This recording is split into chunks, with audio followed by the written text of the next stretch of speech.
Sementara itu, dalam masa liburan sekolah, seorang pemuda di Jember, Jawa Timur mengenalkan dan mengajak anak-anak bermain aneka permainan tradisional. Anak-anak pun mengurangi ketergantungan pada gadget sekaligus melestarikan permainan tradisional.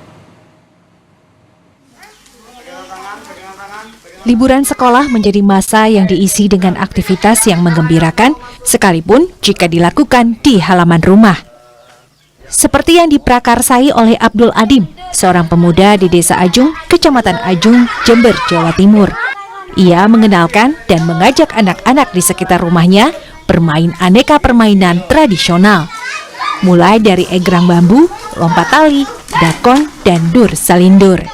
Halaman rumahnya pun riuh tawa keseruan anak-anak. Bukan tanpa alasan Abdul mengajak anak-anak bermain bersama. Permainan tradisional memacu semangat kebersamaan, daya kreatif, dan melatih motorik anak. Sebelum bermain, anak-anak diajak saling mengenal teman dan bermain tebak-tebakan sebagai pendorong terciptanya keakraban. Kegiatan ini dikhususkan untuk anak-anak karena cenderung anak-anak ketika hari libur itu hanya sibuk dengan gadgetnya, hanya sibuk dengan HP-nya saja, dan juga kurangnya aktivitas anak-anak di rumah ataupun di lingkungannya. Jadi kita memilih kegiatan. Sejauh ini animo anak-anak seperti apa?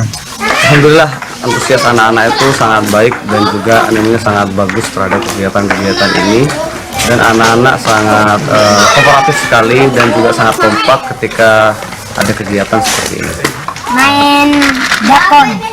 Selain main dakon, membaca buku dan main egrang. terus ada main dur selindur itu juga ya? Ya, Gimana, seneng nih? senang. Ini biasanya kalau main-main hari apa ini, Dit? Hari libur. Libur ya? Ya. Berapa orang biasanya? 20-an ya. Biasanya gitu. Tidak hanya bermain, anak-anak juga diajak membaca buku dan mendengarkan cerita rakyat. Dengan bermain bersama, waktu luang anak selama masa libur sekolah terisi kegiatan yang bermanfaat dan mengurangi ketergantungan mereka pada gadget. Anak-anak juga melestarikan permainan tradisional. Hernawan Mustika, Kompas TV, Jember, Jawa Timur.